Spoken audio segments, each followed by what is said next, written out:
Bonjour, Monsieur Jean-François Marmion. Merci d'être là pour les lecteurs romains. Merci Bonjour. à vous. Je suis flatté de faire votre Voilà. connaissance. Euh, Moi, je suis très heureuse, je vous assure. J'adore votre livre qui, voilà, a été traduit en roumain à la maison d'édition littéraire. Il s'agit de ce beau livre, le voilà, et qui s'appelle en roumain, je vais dire pour les lecteurs roumains, Historia universală a prostiei, c'est-à-dire l'histoire universelle de la connerie. Alors, je ne sais pas, j'avoue que quand j'ai vu le titre, j'ai bien rigolé, puisque nous vivons à une époque où, je m'excuse, mais il y a beaucoup de cons autour. Voilà.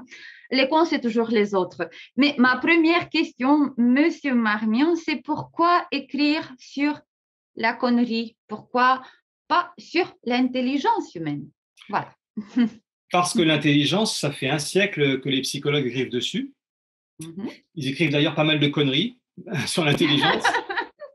Ils n'ont jamais Oui. réussi à se mettre d'accord exactement sur ce que c'était l'intelligence. Est-ce qu'il y en a une? Est-ce qu'il y en a plusieurs? Comment on la mesure, etc. Ils ne savent toujours pas. Alors, à défaut d'écrire des conneries sur l'intelligence, je me suis dit, on va écrire des trucs intelligents sur la connerie. Donc, c'est comme ça que j'ai eu l'idée de demander à des psychologues, à des philosophes, à des écrivains, à des historiens, de me livrer leur vision de la connerie humaine. Donc, il y a eu un premier livre qui était plus axé sur la psychologie, qui s'appelait Psychologie de la connerie. Et donc, le deuxième qui est l'histoire universelle de la connerie, la connerie à travers les siècles et à travers les cultures.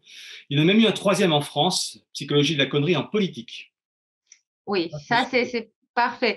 D'ailleurs, vous êtes psychologue, Ouais. comme vous l'avez déjà précisé, et vous avez écrit sur les différentes typologies de la connerie. Et je voudrais dire au début du dialogue, c'est un peu étrange quand on traduit en roumain connerie avec prostie.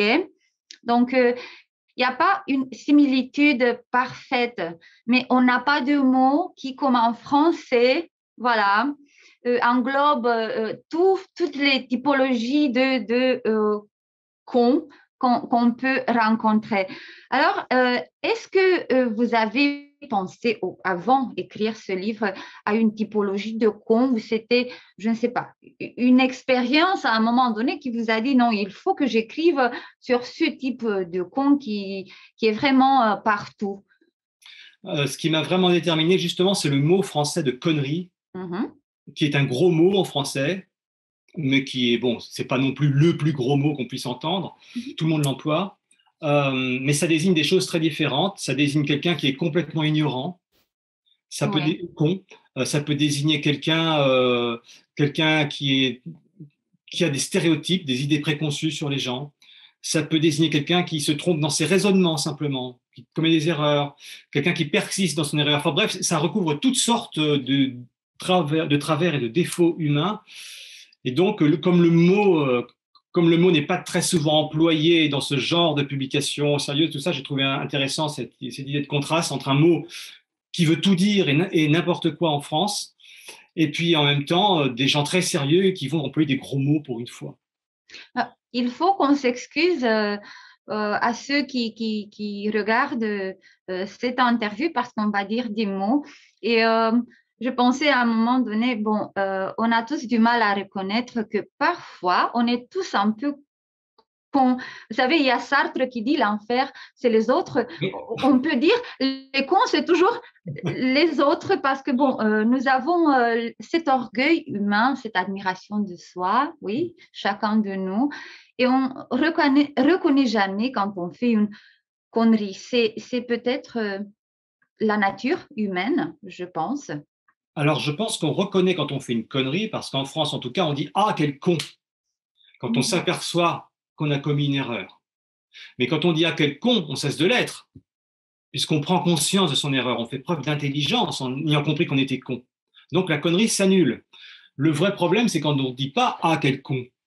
Lorsqu'on persiste dans l'erreur, qu'on refuse de reconnaître nos fautes, qu'on refuse de douter de soi, qu'on considère que les autres ont systématiquement tort parce que dans le fond, ils sont inférieurs à nous. Je crois que c'est là que la connerie peut s'installer. quand on refuse de prendre conscience de sa connerie. Et quand on dit ah quel con, c'est bien, mais généralement c'est sur des petites choses. Oui, et en effet, un roman, par exemple, on peut dire à quelqu'un quel con pour signaler le fait qu'il n'a pas trop d'intelligence, Oui. ou on peut dire ah quel boderan qui veut dire il est mal poli, Ah, vous savez, voilà, donc aussi il un y peu. a, voilà, donc c'est un jeu de mots. Vous écrivez dans la préface de ce recueil une chose que j'ai bien aimé, en effet, vous citez, c'est le titre d'un petit chapitre de votre préface qui s'appelle Et le singe de Vincon. Mais en effet, c'est une citation qui appartient à François Cavanas, celui qui est à l'origine de Charlie Oui. Hebdo. Et j'ai pensé, bon, on n'est plus de singes, mais on est tous des cons. Donc, l'évolution de l'humanité, cela n'a pas aidé trop. C'est notre faute à nous. Alors, en même temps, la connerie nous a beaucoup aidés. Mhm. Nos ancêtres, lorsqu'ils étaient dans des environnements complètement différents des nôtres, avec des prédateurs, hein, des animaux qui pouvaient les attaquer à tout moment, eh bien c'est le plus con qui s'en sortait souvent. Celui qui, sans réfléchir, sortait son arme ou s'enfuyait. Le plus intelligent qui se posait des questions, il était mangé. Donc la connerie nous a quand même aidés à survivre. On ne peut pas réfléchir et faire preuve de sagesse tout le temps. C'est pas possible. Si on réfléchit tout le temps, c'est comme quand on passe un examen. À la fin de l'examen, on a la tête qui explose. Et ça consomme de l'énergie, on a besoin de manger, etc. Donc, si on réfléchit tout le temps, on s'affaiblit et on stresse. Le stress, c'est très mauvais pour la santé et pour la survie. Donc, il est très important qu'on ne soit pas toujours intelligent, pas toujours sage, mais qu'on soit souvent assez con, parce que, bah, au moins, ok, intellectuellement, c'est pas terrible, mais ça marche. Ça marche au quotidien. On s'en sort très bien en étant un peu con au quotidien. C'est plus économique pour notre cerveau. D'ailleurs, vous disiez à un moment donné que la connerie, ça tient aussi de la manière dont on pense et il s'agit de la vitesse de notre cerveau, puisqu'il y a plusieurs vitesses qu'on utilise pour avoir des pensées et il y a dans un essai, dans votre livre, portant sur ces vitesses. Expliquez-nous un peu c'est quoi précisément ces deux vitesses de la pensée? Alors ça, c'est un psychologue qui a eu le prix Nobel d'économie, Daniel Kahneman, Mhm. qui a étudié ça pendant des décennies. Il s'aperçoit qu'en fait, alors il appelle ça système 1, système 2. Le système 1, c'est la pensée très rapide, la pensée automatique. Et on en fait preuve sans arrêt tous les jours à notre insu. On pense très vite, par réflexe, par automatisme. Et ça marche très bien comme ça. On n'a pas toujours tort de penser très vite. C'est pas parce que c'est très rapide que c'est toujours dans l'erreur. Si quelqu'un me tire dessus, je vais penser très vite à m'enfuir, ce ne sera pas une erreur du tout. Vous voyez? Mais par contre, lorsque cet automatisme ne marche pas, lorsqu'on est un peu obligé, on passe au système 2, à la pensée lente, profonde. On prend notre temps, on examine bien, on fait des efforts. Parfois, on se remet en question. Vous voyez? C'est pas pour autant non plus qu'on a toujours raison avec le système 2. Parce qu'on peut très bien utiliser son système Mhm. 2 pour se persuader et persuader les autres que la Terre est plate. C'est pas gênant. Ça paraît une connerie. Enfin, à mon avis, c'en est une. Je me trompe peut-être. À mon avis, c'en est une. Mais c'est des gens qui utilisent leur système 2, Mhm. qui alimentent ces théories, qui vont chercher les bons arguments, qui lisent plein de livres là-dessus. Vous voyez. Donc, le système 1 est rapide, efficace, pas forcément fiable, mais pas forcément bourré de défauts non plus. Le système 2 est très lent, très coûteux en énergie, très coûteux en glucose pour le cerveau. Pour autant, il n'a pas toujours raison non plus. C'est vraiment, Oui. on zappe, on switch de l'un à l'autre. Mhm. Bon, en lisant le livre, on se rend compte du fait que, bon, il y a une trentaine de sociologues, des gens qui travaillent dans le domaine de la psychologie, de la psychiatrie, etc., qui ont écrit des essais qui portent sur la connerie humaine. Mais cette histoire est chronologique. Donc, on part du Néandertal avec la définition de la connerie à la période néandertale jusqu'à nos jours. Bon, et on se rend compte du fait que l'histoire de l'humanité est un petit peu aussi l'histoire de la connerie, quoique cela ait été interprété différemment à de différentes époques. Je vais commencer par le Néandertal, parce que vous parliez au début de la chasse, l'homme qui est agressif. On définissait comment la connerie à cette époque-là? Alors, ce qui est intéressant, c'est que les spécialistes de la préhistoire ont une vision de la connerie qui n'est pas celle qui nous vient spontanément à l'esprit. Nous, on a l'impression qu'on est sorti de la connerie, de la barbarie, de la brutalité, de la sauvagerie en sortant du néolithique, en inventant l'agriculture, en vivant désormais dans des villages, en étant très organisé avec des chefs, etc. Et on a l'impression en gros, on est allé dans la civilisation et ça nous a quand même aidé à être moins cons. Les spécialistes de la préhistoire pensent que c'est l'inverse. Ils pensent qu'au temps où il suffisait de chasser et de cueillir des fruits pour vivre, ils pensent qu'on avait 3 ou 4 heures de travail par jour, pas plus. Le reste, c'était du loisir, c'était du bon temps.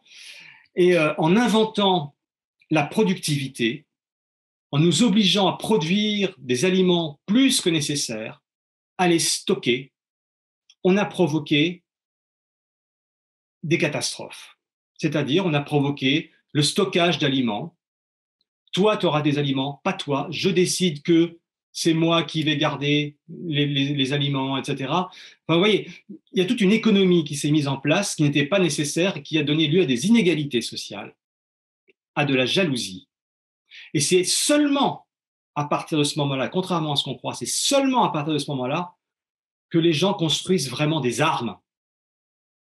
Et c'est seulement à partir de ce moment-là qu'on voit sur les parois des grottes des scènes de bataille. Il n'y en avait pas avant. Avant, on a trouvé une dizaine de squelettes seulement qui portaient des traces de blessures. Et encore, peut-être des accidents de chasse, on ne sait pas. Mais à partir de ce moment-là, à partir du moment où la société s'organise avec des inégalités, avec une armée, avec des chefs, là, on trouve des traces de massacres. Voilà, puisque vous avez parlé des armes, des chefs, je pensais maintenant, parce que Patrick Lemoine, il a aussi écrit un essai dans ce livre. Il a un livre qui parle de Ibris. Et je pensais maintenant à l'Ibris des chefs d'État, parce que vous voyez, on lit dans votre livre de ça, en effet, l'histoire se répète tout le temps. Donc, c'est une histoire aussi de la connerie. Les chefs d'État, les rois, ils se répètent les mêmes fautes, ils font les mêmes choses qui ont mené à des millions de morts, et pourtant, l'histoire est toujours la même. C'est une histoire de connerie, non? Oui, je crois qu'on n'apprend pas vraiment de l'histoire. Par exemple, on peut très bien penser que les Américains ont appris de la guerre du Vietnam. On n'arrive pas à renverser un régime, à instaurer de force une démocratie à l'autre bout du monde en envoyant son armée. Ils se sont pris une raclée au Vietnam. On pourrait penser qu'ils ont compris. Ben non, ils ont refait la même chose en Afghanistan. Ben voilà, en pensant que cette fois-ci, on va y arriver, parce que nous, on est plus malins que les autres. Ben non. Et le problème que vous soulevez de l'hybris ou de l'hubris, c'est l'impression qu'on est arrivé au sommet du pouvoir, donc on ne peut pas avoir tort, on ne peut pas être tout à fait n'importe qui, on est forcément plus malin que les autres, on a forcément un destin exceptionnel qui va nous donner raison. Et là, on perd le sens commun. Il y a des erreurs énormes qu'on se met à commettre parce qu'on est persuadé qu'on va s'en sortir. Et parce que les gens autour de nous n'osent pas nous contredire. Et parce qu'on dort moins. Voilà. Et puis on se dit, bah, si j'ai réussi à arriver au pouvoir alors tous les autres sont restés à terre, j'ai un destin. Et moi, je dis que le destin de ce pays, ça doit être ça, peu importe les erreurs des autres. C'est un mécanisme à peu près inévitable. Il faut pourtant souligner le fait, parce que je voudrais que les futurs lecteurs comprennent ça. Donc, quand tu dis que quelqu'un, un chef d'État, par exemple, il est con, cela n'a rien à voir avec l'intelligence, il y avait, je me rappelle plus quel président américain qui avait écrit une lettre aux extraterrestres. Oui, Jimmy Donc, Carter. Ouais. voilà, donc cela n'a rien à faire avec son intelligence et pourtant, ça, c'est d'une connerie, vraiment. Et- Ça dépend. Imaginons que je sois le chef d'État du pays le plus puissant du monde. Si je crois aux extraterrestres, on est quand même une trentaine d'années après Roswell. Bon, si je crois aux extraterrestres, bah, c'est peut-être pas bête de vouloir en faire des alliés plutôt que des ennemis. Voilà, c'est une précaution que je prends. Après, si j'y crois pas, bon. Mais effectivement, c'est pas une question d'intelligence. oui, Il y a des cons très intelligents, oui. très très intelligents. Il y a des cons qui ont fait de très grandes études, qui sont tout à fait capables d'écrire des livres, de soutenir des conversations, d'être très brillants dans des débats. Il y a des cons très très intelligents, mais simplement ils sont aveuglés par leur ego. Ils mettent leur intelligence au service de la connerie. Ils disent n'importe quoi, ou alors ils ne pensent qu'à eux et ils méprisent les autres. C'est quand même assez troublant. Donc, oui, oui, la connerie, pour moi, c'est pas l'inverse de l'intelligence, c'est plutôt Oui, l'inverse de la sagesse. C'est pas oui. tout à fait la même chose. Alors, si vous avez dit sagesse, on va parler un peu de la sagesse chinoise parce que je ne m'attendais pas à ce que dans la sagesse chinoise, bon, la plus sage des philosophies de ce monde, donc on a des attentes, mais pourtant, il trouvait aussi une définition à la connerie qui est assez différente de celle que bon, les civilisations de l'Occident ont conçue comme étant un homme con. Donc, c'était quoi un con dans la sagesse chinoise? En quelque sorte, un con dans la sagesse chinoise, c'est quelqu'un qui apprend. C'est quelqu'un qui est naïf. C'est quelqu'un qu'on peut trouver bête, mais c'est quelqu'un qui apprend, qui se confronte à la réalité du monde. Je crois que c'est une très belle définition parce que si je commets des erreurs mais que j'apprends de mes erreurs, je suis pas con du tout.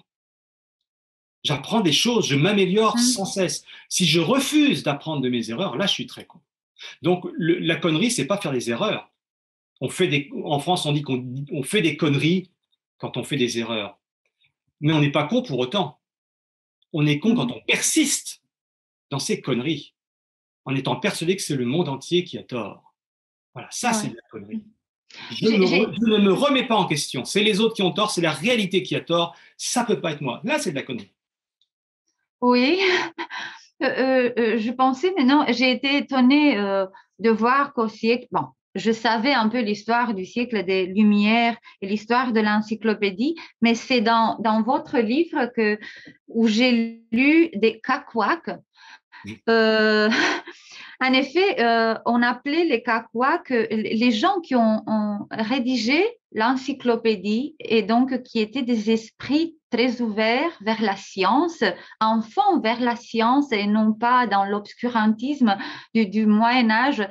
Et je m'excuse, mais là, j'ai trouvé beaucoup d'analogies avec cette époque à nous depuis 2 ans. J'ai l'impression que rien n'a changé et que la connerie humaine est vraiment figée dans la violence des mots. Vous comprenez? Oui, oui, oui. C'est-à-dire qu'il y a une définition possible du con. C'est le con, c'est celui que je juge moins bien que moi. Mm. Voilà. Et les encyclopédistes, au siècle des Lumières, disaient que le con, le sot, l'imbécile pour eux, c'était celui qui jugeait les autres ou qui décrétait des vérités, des pseudo-vérités, sans savoir et sans se soucier de savoir, sans se soucier d'apprendre. C'est-à-dire qu'il a une opinion et il pense que cette opinion, c'est la vérité. Point. Et ça, en effet, ça n'a pas changé. On voit partout aujourd'hui sur les réseaux sociaux des choses excellentes, mais aussi on voit des cons qui sont persuadés qu'ils ont raison simplement parce qu'ils le disent. J'ai décidé que c'était comme ça. Je ne peux pas me tromper. Si vous n'êtes pas d'accord, vous êtes contre moi. Donc oui, il y a Ouais. des invariants. La nature humaine n'a pas changé. C'est un peu comme une pièce de monnaie avec deux côtés. Côté pile, c'est l'intelligence, c'est le progrès, c'est l'humanisme, c'est l'envie d'aller mieux, que les autres se sentent bien, l'envie d'aller vers le haut. Et côté face, on est capable du pire. comme du meilleur. Et ça, je pense on ne changera jamais. Oui, du point de vue d'un psychologue, je pensais, bah, la connerie, c'est aussi de manquer d'arguments, d'avoir sa propre logique et d'inventer une réalité qui n'existe pas. Oui, c'est ça, c'est ça. On se fait une réalité sur mesure et on n'a pas besoin d'arguments, c'est comme ça. C'est ce qu'on appelle la post-vérité aujourd'hui. Je n'ai pas Oui. besoin de prouver ce que j'avance, je le dis, donc c'est vrai. Et demain, si je dis le contraire, ce sera vrai aussi. J'ai pensé à Descartes, je pense donc, je suis, voilà. Bah là, Ouais. non, je dis, donc c'est comme ça. Ouais, c'est vraiment pas du tout juste. Vous avez écrit dans la préface une citation de Montaigne que j'ai adorée. On sait que Montaigne a des citations très simples. Il a des mots, il vit dans des mots très simples, des vérités vraiment universelles. Et c'est mon préféré. Vous l'avez cité sur le plus haut trône du monde. On n'est jamais assis que sur son cul. Je m'excuse, on va le traduire en roumain, mais je pense qu'à la fin, c'est une citation qui, pour moi, signifie le fait qu'il faudrait à un moment donné accepter qu'on n'est pas parfait, reconnaître qu'on n'est vraiment pas tous très intelligents et le plus intelligent homme du monde, il a aussi ses conneries à lui. Mais l'important, c'est d'accepter de douter de soi-même. Oui. C'est tout. À partir du moment où vous reconnaissez que vous pouvez vous tromper, vous échappez quand même beaucoup à la connerie. Voilà. On n'est pas d'accord, ok, bah, moi je pense que j'ai raison, j'ai mes arguments, mais je reconnais que peut-être j'ai tort. Rien que ça, c'est un pas de géant. Et peu de gens le font. D'ailleurs, le doute, c'est l'apanage des philosophes. Il faut douter. Oui, alors par contre, attention, parce que le doute ne doit pas non plus déboucher sur une autre certitude. Ça, c'est le cas des complotistes. Je doute Mhm. de la vérité officielle. Moi, je dis très bien. Très bien, on nous ment, évidemment qu'il arrive qu'on nous mente en haut lieu, il arrive que les journaux racontent n'importe quoi, il arrive que les politiques nous mentent. Donc on se méfie, on doute avant d'accepter. Mais lorsqu'on a douté, on ne doit pas pour autant déboucher sur une autre certitude. On me ment, donc la vérité c'est ça et ce ne sera jamais autre chose. Non, parce que là on tombe d'une connerie dans une autre. Il Il faut y a douter en aussi, permanence. ouais, il y a aussi à propos du doute, parce que vraiment, il y a des gens qui sont athées, ils doutent de l'existence de Dieu, etc. Et il y a dans le livre ces discussions qui portent aussi sur la religion. Et je pensais maintenant que, euh, vous me dites si je me trompe, en effet, la connerie, ce n'est pas de croire au Dieu, à mon avis. La connerie, c'est de ne pas accepter que, que tous les hommes peuvent croire à un autre Dieu. Euh, je pense que c'est plus dangereux de ne pas accepter ça que de croire au Dieu, à mon Oui, avis. oui, croire en Dieu ou pas, pour moi, c'est pas un problème. C'est une affaire personnelle. C'est une conviction intime. On croit, on ne sait pas. On croit. Moi, je crois que, ou moi, je crois pas. C'est pas un problème. On a la foi ou on ne l'a pas, en quelque sorte. Mais même ceux qui ont la foi ont des périodes de doute et c'est tout à fait normal. Ça fait partie du jeu. Donc le problème, c'est pas de croire. Le problème, c'est d'être persuadé que ceux qui ne croient pas sont mauvais. Oui. Qu'est-ce qu'on fait des gens qui sont mauvais? Ben, on les combat. Et si nécessaire, on les anéantit. Là, c'est l'hubris. Voilà, le Ouais. problème, c'est pas de croire. C'est presque la même chose qu'avec les barbares et les romans. Les romans disaient que les barbares, ce sont les autres, ils n'ont pas la même culture que nous, mais au moment où ils ont trouvé un bénéfice, c'est-à-dire les mettre dans leur armée, ils l'ont fait. Oui, c'est Donc, ça. la nature Disons humaine, que elle est moche. la barbarie, c'était important pour eux pour se définir, pour dire qui ils étaient. Nous, les Romains, nous sommes comme ça. Les autres ne sont pas comme ça, c'est des barbares, méfions-nous. Hein, et prenons votre argent pour construire des armées, pour se défendre contre les barbares au cas où, quoi. Et après, les barbares étaient dans l'armée. Bon, et on s'en portait pas plus mal. Mais on a besoin du barbare, encore à notre époque, on a besoin d'avoir des ennemis. On a besoin d'avoir le mal en face pour se dire que nous, on est dans le camp du bien, on est dans le bon groupe. C'est plus Oui. facile comme ça. Et on ne peut pas fonctionner autrement. On fonctionne par groupe. On s'identifie peut-être à sa famille, ou à un groupe d'amis, ou à une entreprise, ou à un pays, ou à une religion. Voilà. Et puis en face, on est bien obligé de penser qu'en face, ils sont moins bien. Sinon, ça veut dire quoi? Ça veut dire qu'on s'est toujours trompé. Ça veut dire qu'il faut se remettre en question en permanence. C'est douloureux, ça ne se fait pas comme ça. Donc, on a tendance à penser qu'on est dans le meilleur groupe, que les autres sont moins bien. Bon. Après, si on se dit, bah, tant pis pour eux, c'est pas grave, parfait. Si on se dit, il faut leur faire la guerre, c'est un peu plus gênant. Oui, parce que bon, on n'a pas trop de temps. Je ne sais pas comment, il y a déjà une trentaine de minutes qu'on parle. Je voudrais montrer de nouveau ce beau livre et j'ai une petite question parce qu'il y a de beaux dessins dedans. C'est un livre bijou, vraiment de tous les points de vue. C'est vraiment un petit bijou, donc avec des dessins qui sont merveilleux, avec ces... Tout est merveilleux dans ce livre. C'était votre idée ou c'était les idées des gens qui ont écrit des essais? C'était comment? Ah non, non, non, c'est nous, c'est les éditions Sciences Humaines à Mhm. l'origine qui C'est avons très beau. décidé que ça doit être illustré comme ça, que ça doit être un livre agréable à feuilleter aussi. Voilà. C'est pas un livre, un livre avec des gens sérieux, des universitaires, mais c'est un livre très accessible qui parle d'un sujet à la fois très drôle et très effrayant. Donc, Mhm. on voulait que ce soit un plaisir de regarder ce livre, qu'on puisse lire les chapitres dans n'importe Très quel bien. ordre. Voilà, chose comme ça. Mhm. Mhm. Bon, à la fin, je voudrais que, bon, si vous pouvez dire quelques mots aux lecteurs, à vos lecteurs de Roumanie, parce que je pense que ce n'est pas seulement un livre sur l'histoire universelle de la Congie, mais on peut mieux connaître l'être humain, les relations interhumaines.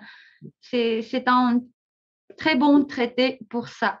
Oui, oui, c'est une invitation à se dire que on a tous une part de responsabilité dans la connerie, que c'est trop facile de penser qu'on y échappe Mhm. et que les autres en sont victimes. Il y a un poète français que vous connaissez sans doute, Charles Baudelaire, Oui, évidemment. il disait la plus grande ruse du diable, c'est de faire croire qu'il n'existe pas.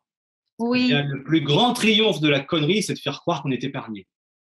Ah, c'est beau ça. Alors, merci Merci à vous. infiniment, Monsieur Marmion, et espérons qu'un jour, bon, on puisse se voir aussi en Roumanie, à Bucarest, avec votre trilogie, pourquoi pas. J'espère bien, pourquoi pas. Bon, meilleurs vœux et à plus, j'espère. Merci beaucoup. Au revoir, monsieur. Merci, au revoir.